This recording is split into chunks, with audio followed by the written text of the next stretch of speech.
of them have already disappeared, as you know. Dozens of them have already come and gone. In my view, that was what will happen too. If other currencies become successful, the governments will outlaw them. They always have. You know, governments don't like competition when it comes to money.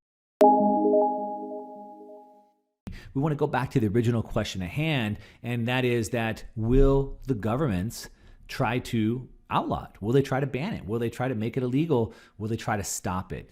And the first thing that we have to understand is that if the governments want to ban it, that tells you that it's working. So if you're already asking that question, you've already admitted to yourself that Bitcoin is working. If Bitcoin doesn't work, then the government doesn't care, right? If it's not a good form of money, if it's not a good place to store our value, then why would the government care enough to ban it? So stating that the government would be banning it in the first place admits that it's functional as money, that it's even a better money, right? Because it's going to have to compete. Like I said, it's going to be in alongside the system. It's going to have to compete. And so if you're worried about banning it, you're worried about it actually outcompeting, because if there was no threat, there wouldn't be any bannings. Make sense? But here's the thing.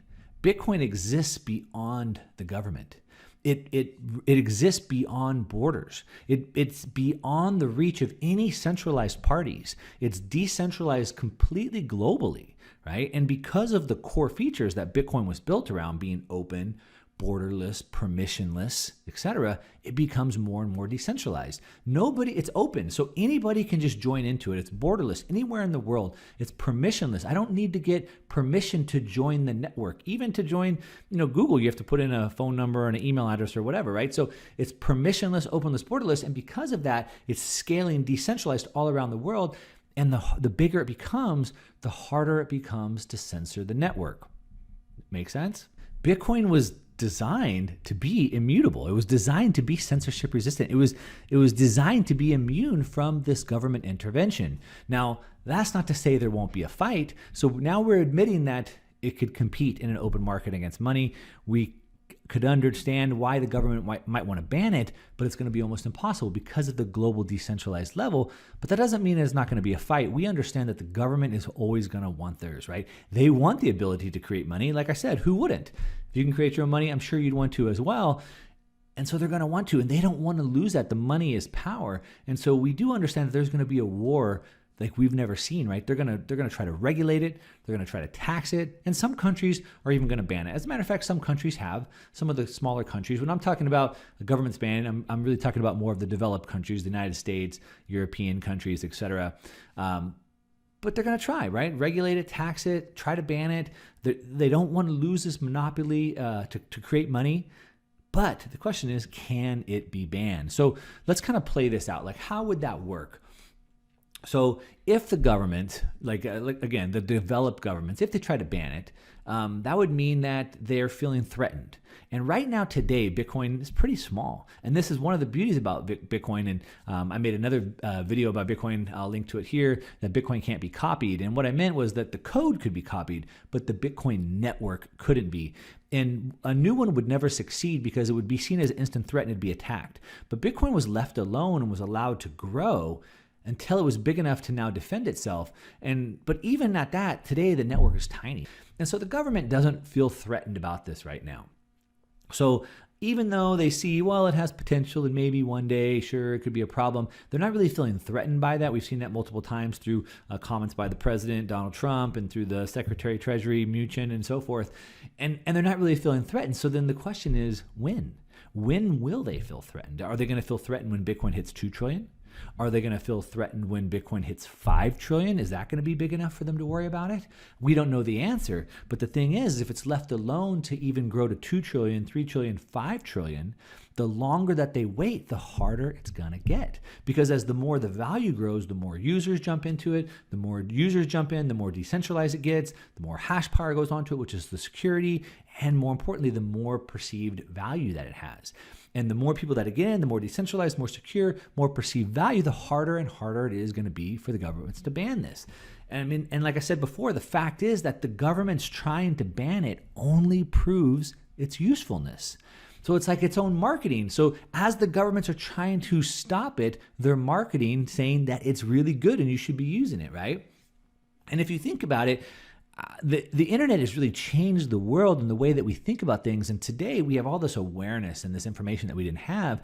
And when you think about it, like how can they take away like a human right for us to convert our time into money? So for example, right, like I should be free to convert my time, my labor into anything I want. So for example, I should be able to come and paint your house and you could give me an item of yours like your laptop. Or I could come dig a hole for you and then maybe you would fix my car, right? So I should be able to use my labor how I want, right? So my labor allows me to work today, and then I should be able to get paid, which stores the value, and then I can use my labor later. So I can work an extra 8 hours today, get paid for the 8 hours, and then store and save that 8 hours and pay that later. And I should be free to convert my labor into anything I want. I can convert my labor into a car. I could do side jobs at your house when you give me an old car. Maybe I can earn a house. Maybe it's just a little bit of labor and I get a meal out of it. Maybe I decide I don't want a meal or a car, I want dollars. Maybe I want Bitcoin, but shouldn't I be free to convert my labor into whatever I choose? So the government says, nope, you're not allowed to get a meal for your labor. Nope, you're not allowed to exchange services. You're not allowed, like, they're going to tell you that you can't convert your labor. And so that's essentially what they're trying to say when someone says they're going to ban Bitcoin, is they're not going to allow you to convert your labor into anything that you want. And one of the great Austrian economists, Nobel Peace Prize winner, I've quoted him many times before, F.A. Hayek, he said that money is one of the greatest instruments of freedom ever invented by man. The greatest instruments of freedom ever invented by man. He said it's money which in existing society opens an astounding range of choice to the poor man, a range greater than that which not many generations ago was open only to the wealthy. And so this money that we can earn, that we can store, that we can save, that we can spend is what allows us as a society to grow, to flourish, to prosper. That's what he's saying. And so when the government were, if they were to ban it and say you're not free to convert your labor into anything that you want, well, then what does that tell us about the government, right? That tells us that's even more reason why we need it. So that's why the government can't successfully ban Bitcoin. And as a matter of fact, the government can't successfully ban anything. I mean, if we take a look at this throughout history, what does history tell us? It tells us at best, the government can marginally restrict access. And a lot of times by restricting access only makes it wanted or even more, right? If we look at like the alcohol prohibition, we saw how well that worked. There was all types of alcohol that continued to flourish throughout the prohibition, and finally they just had to make it legal again. We look at drugs, which drugs for the most part weren't even really illegal till the 70s, and then through the war on drugs, they've gotten so popular, and now they're trillions and trillions and trillions of dollars of drugs. And they can't even keep drugs out of prisons. Think about that. Prison's the most secure place in the world, and they can't even keep a drug out of the prison. And a drug, think about it like whether it's a marijuana plant or cocaine. I mean, you have to grow a plant, you have to process it, you have to package it, you have to ship it, people have to carry it, people are involved, all those things. And yet they can't even stop that. They can't even keep the transportation out of a prison. Right? Think about that. Gold, they made gold illegal back in 1933. They went and confiscated it, made it illegal to own, but it didn't take away the value of gold. As a matter of fact, the value of gold only increased compared to dollars after they made it illegal. And so history shows us what can happen. And like I said, if they can't even stop drugs, something physical, how could they stop Bitcoin that's completely digital, completely global, borderless? I mean, it's invisible, it's silent. How could they stop that, right? They can't. And then think about even like a bigger problem. So imagine like trying to get all the governments of the world together to work together. Imagine trying to get them all together to agree on anything, on one thing, right? It's never happened before. They can't do it. And even if they did, like I said, it would signal the failure of their own fiat money system. So basically, any government that's trying to ban it is basically recognizing that our money is worthless, and they're just telling you that. And so it proves Bitcoin's value and worth. And because it's so decentralized, there's no single point of failure. So it's not like the government can go shut down these servers or shut down these banks or arrest this person. There's no single point of failure. We have all the miners across the world. And I know one question we're going to get is that China does have about 63% of the miners today. So if the entire country of China could move on all the miners at one time and take them over, that could be problematic. I believe over the next year, we're going to see that number drop below 50%. So that's definitely going to help out. But it's not just the miners, it's also the nodes. And the nodes are much more decentralized throughout the world. And if you're concerned about the Bitcoin safety and security, you could run a node. You can buy one for $100, $200, plug it in the Wi-Fi at your house, and you can help secure the Bitcoin network throughout the world. Now, the other thing about Bitcoin, it's difficult to understand because there's so many different things you have to understand about it. One of the things about Bitcoin is it's built on game theory.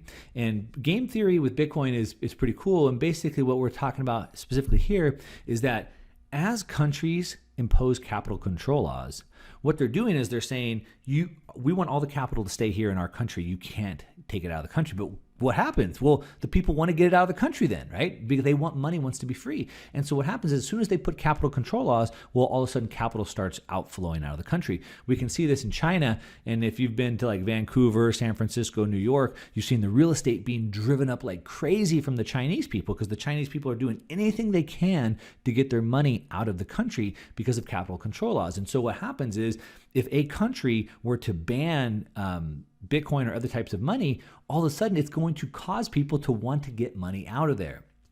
And what's going to happen is it's going to create this game theory where one country says, okay, we're going to ban it, but the other country says, well, we're going to allow it. And what would happen is we'll start to see money shift from the country that makes it illegal to the countries that allow it. And that's where the game theory plays in. And we already can see this playing out. So for example, in California, we have a great representative, Brad Sherman, and he came out and said to Congress specifically that we can't allow Bitcoin to threaten the U.S. dollar because if the U.S. dollar is the world reserve currency, and if the U.S. reserve currency is lost, we lose the ability to slap sanctions on countries like Iran. He said that specifically, like Iran. But what do you think Iran was thinking? Iran's like, so you're saying that if Bitcoin takes off, then the U.S. can't slap sanctions on us anymore? I think they like that. I think all the countries around the world are starting to like that. They don't want to have sanctions slapped on them. And so because the U.S. has the world reserve currency, but the other countries don't, there's going to be this game theory where they're going to want to see it adopted. And so that's going to be very interesting to see how it plays out. So how are we going to play it out? How are we going to play this? More importantly, play to win, I guess. And really that's what I'd like to see all the countries do, especially the United States. I'd like to see them play to win and understand that banning Bitcoin is not going to work. After Mark Zuckerberg went before Congress and there was all these different hearings on Libra, et cetera, there was a lot of regulators and lawmakers that were testifying that were pretty switched on. I was surprised how smart some of these guys were to it. And they said like, hey, we're either going to jump on this and profit or we're going to fall behind. And they got that. And so I'd love to see the U.S. really get behind this, understand that banning Bitcoin isn't going to work. Countries are going to try, they're going to continue to fail, but banning is only going to prove the reason why we need it. It's only going to increase awareness and adoption. And again, the more adoption makes it stronger, more useful. It's kind of like this flywheel where it picks up steam and it starts growing. So really, the only winning move is to play. That's it. You got to play. So hopefully that makes sense.